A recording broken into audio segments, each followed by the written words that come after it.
जो इंस्टेबिलिटी का इशू है नहीं, 4 साल के बाद मैं जनरल दयाल साहब पे ही बात कर रहा हूं। इन्होंने कहा कि आपने ये स्कीम ले आई, आपने डाल दिया। प्रधानमंत्री ने ये स्कीम लेके नहीं आए हैं। आज भी प्रधानमंत्री ने कहा मैंने सेना के प्रधानमंत्री का नाम नहीं लिया। मैंने नहीं लिया। आपने नहीं लिया और मैं तो प्रधानमंत्री अरे आपने नाम नहीं लिया। सुनिए अरे जनरल साहब सुनिए तो प्राइम मिनिस्टर अरे मैं आपके समझ पे आपके समझ पे आक्षेप नहीं कर रहा हूं। मेरा ये कहना है 1977 से आर्मी में इस बात की मंथन हो रही थी कि ये हमें करना है। मैंने पहले ही बताया 1989 में फौज में सहमति बन गई, हमें करना है। जनरल एमवीए में एडिशनल सेक्रेटरी के पद पे तैयार जनरल जब पुरी ने जब ये अनाउंस किया तो उन्होंने कहा कि तीनों सेनाध्यक्ष, सीडीएस, जनरल विपिन रावत, इन सब से डिस्कस करके 58 देशों से डिस्कस करके 158 ऑर्गेनाइजेशन से कमिट करके हम लोग ये स्कीम लेके आए। तो क्या उनकी बुद्धिमत्ता पे आप सवाल उठा रहे हैं? हाँ बिल्कुल। अब एक मिनट, ये एक कॉन्फ्लिक्ट है, ये पॉइंट ऑफ कॉन्फ्लिक्ट है, क्योंकि जो सर्विंग आर्मी ऑफिसर्स हैं उनके भी निर्देशिता में ये कमेटी गठित होकर ये तय कर रही है कि ये काम हमें करना है। 77 से ये विचार चल रहा है और आज जनरल दयाल कह रहे हैं कि ये चीज गलत है। तो ये तो अब आप जो सर्विंग ऑफिसर रहेगा, जो फील्ड में सर्व कर रहा है, आप रिटायर हो चुके हैं। ये पॉइंट ऑफ कॉन्फ्लिक्ट है ना, उसके लिए पूरे आर्मी पे सवाल उठाना कहीं से उचित नहीं। नो कॉन्फ्लिक्ट 77 से नहीं, 75 से बहुत दिन से थी। ऑफिसर्स की तो जो थी उसी वक्त मना कर देते कि नहीं करना था। एक सर बोलने दीजिए ना सर। भारत में एक डिप्टी कमिश्नर 25-26 साल का लड़का बन जाता है, उसको आप कर्नल, लेफ्टिनेंट कर्नल के पे स्केल में डालते हो। मुद्दा वो था कि हम लोग किस तरह से अपने आर्मी कमांडर्स को, डिवीजन कमांडर्स को, कोर कमांडर्स को यंग एज पे लाएं ताकि हमें भी वो बेनिफिट्स मिले। जो पे स्केल तो ऐसे बना हुआ ना कि मेरा पे तो उतना ही जाएगा ना। अनफॉर्चुनेट चीज है, उनको गलत कोट कर रहे हैं। तो मैं इस बात का आपको प्रमाण दे दूं, मध्य प्रदेश से हूं। 2022 से ये केस लड़ा जा रहा है कि जो हमारे पूर्व सैनिक होते थे उनको 10% का आरक्षण था, पुलिस में नहीं दिया है। हम जबलपुर में कोर्ट में केस लड़ रहे हैं। तो ये जो इस तरह की लफाजियां हो रही है ना, इसके ऊपर यकीन नहीं करिए। दूसरी चीज, मेरे देश का लोकतंत्र मुझे ये इजाजत देता है कि अगर मेरी सेना मेरे लिए, मेरा देश मेरे लिए प्रधानमंत्री से आगे है, क्योंकि मैंने 24 साल इसी के लिए वर्दी पहनी है। अगर मेरे देश का प्रधानमंत्री चीन के राष्ट्रपति से आज तक एक बार भी बात नहीं कर पाया है तो मुझे उसे कायर कहने का हक है। और मेरे देश के इसी प्रधानमंत्री ने मर्यादाएं तोड़ी हैं।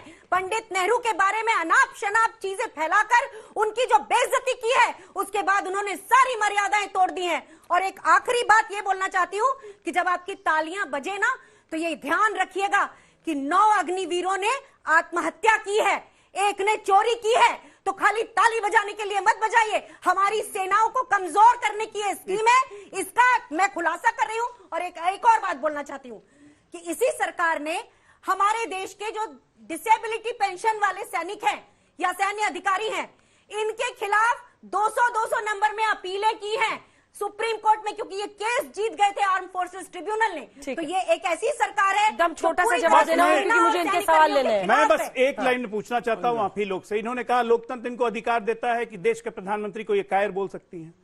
तो लोकतंत्र इनको एक मिनट बीच में नहीं, नहीं बीच में नहीं, ये गड़बड़ है। मैं वो नहीं रोकता हूँ, मैं नहीं टोकता हूँ, मैं नहीं टोकता, मैं टोकता नहीं हूँ। बीच में मत बोलिए। एक मिनट, क्या लोकतंत्र ऐसे नेता को क्या बोलने का अधिकार देता है जो हमारे देश के वर्तमान सेनाध्यक्ष को गली का गुंडा बोले?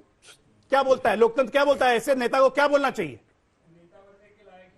और ऐसे नेता को क्या बोलना चाहिए जो भारतीय सेना पे आक्षेप उठाए, जब और कहे कि नहीं हमारे प्लेन गए, बम गिरा, क्या है, पेड़ पौधे काट के आगे, कोई पाकिस्तानी को मारा नहीं। ऐसे नेता को क्या बोलना चाहिए? जीवन भर इन्होंने सेना का कभी सम्मान नहीं किया।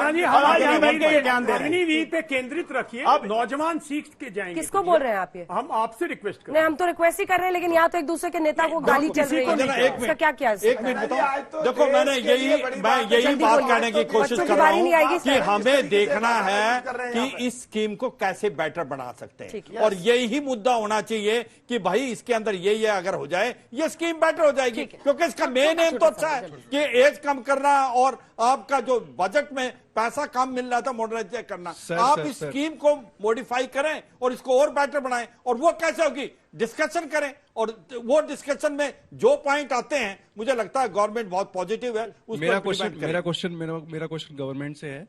जैसे हम सब देख रहे हैं कि मेजॉरिटी में ये स्कीम लागू नहीं हो पा रही है, उस पर उतना सफल नहीं हुई है।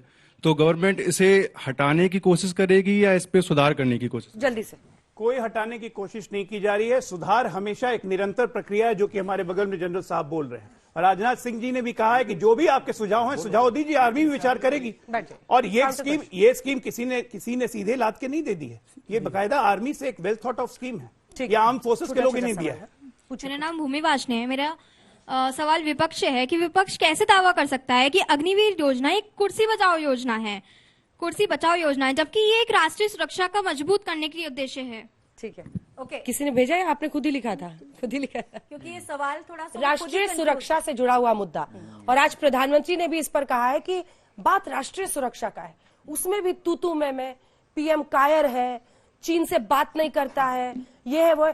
क्या जब सेना की बात हो हम अपनी स्कीम को कैसे बेटर करें? अगर इस पर फोकस होगा तो एक ईमानदारी अरे जब सर्जिकल स्ट्राइक पे सवाल उठा सकती है ना, उसमें क्या बात करिए, वो उनकी चरित्र हो गया कांग्रेस पार्टी का। इंटेलिजेंस फेलियर का प्रमाण आप सभी ने देखा है। पिछले 2 महीनों में 35 से ज्यादा हमारे सैनिक या तो शहीद हुए या घायल हुए, उन पर आतंकवादी हमले हुए। क्या ये प्रमाण नहीं है? एक प्रमाण है। दूसरी चीज, ये तो साफ साफ प्रमाण है। दूसरी चीज, हिटलर ने एक सालशुद्ध आर्मी बनाई थी, SS आर्मी, उसमें इसी तरह के लोगों को रखा हुआ था। और इसी के तरह से एक इजराइल की आर्मी है, और एक किताब है इजराइल की, स्टार्टअप नेशन। क्योंकि हम डेड आर्मी नहीं है, हम डायनेमिक आर्मी है। हम हमेशा प्रयोग करते हैं, जैसे हमारा महिला अधिकारियों का आना भी एक प्रयोग ही था। तो इसीलिए वो उसी पैटर्न में, इजराइल के पैटर्न में, उस किताब के जरिए उन्होंने वो बनाई, स्कीम उसी पर बनी है। लेकिन एक बात सुन लीजिए, वो स्कीम की तरह सरकार अपने अग्निवीरों को संरक्षण नहीं दे रही है, और मध्य प्रदेश का उदाहरण बताता है कि सिर्फ जुमलेबाजी कर रही है, देगी भी नहीं।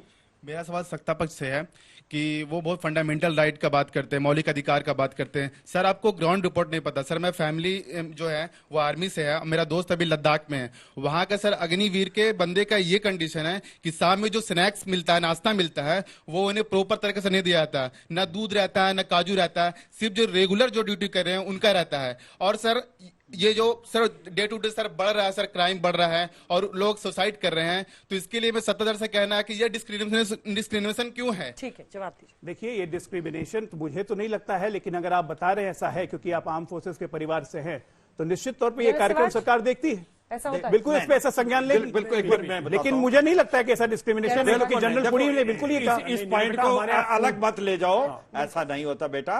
याद रखो, फौज के अंदर एक दूसरे के लिए मरने को तैयार हैं, बड़ी सिस्टम है, हर कोई। हम ये सोच रहे हैं कि भाई इसमें सुधार कैसे ला सकते हैं, आप और हम ये सोचना चाहिए। प्लीज आप सुनो बेटा, 40 साल की नौकरी रह गई, हम एक दूसरे के लिए मरते हैं, हमारे लिए जवान, और ये किसी पे कोई नहीं हो सकता, कोई अलग नहीं है अग्निवीर और ये सोल्जर। हम ये कह रहे हैं भाई अग्निवीर को आप मॉडिफाई करें, इसको बेहतर बनाएं। मैंने बताया जैसे कि भाई 4 साल में अगर अग्निवीर मरता है तो उसको वही दे जो रेगुलर सोल्जर को देते हैं, उसको एक नोटिफिकेशन करें, तो विन विन सिचुएशन करें। सर मेरा क्वेश्चन सत्ता पक्ष से ये है कि एक अग्निवीर एक बहुत महंगा और एक बहुत कॉस्टली स्कीम है, तो इसको इकोनॉमिकली सस्टेनेबल लॉन्गर रन के लिए करने के लिए गवर्नमेंट के क्या उपयोग है, तो क्या करना चाहते हैं? मेरा एक बेसिक सा क्वेश्चन है, जैसे ये स्कीम लाई गई थी कि सब कुछ पॉजिटिवली हो, बट हम देख रहे हैं कि हमारे नौजवान, कुछ नौजवान चोरी कर रहे हैं और कुछ नौजवान आत्महत्या कर रहे हैं, तो क्या ये सही है? प्लीज बताइए एक बार।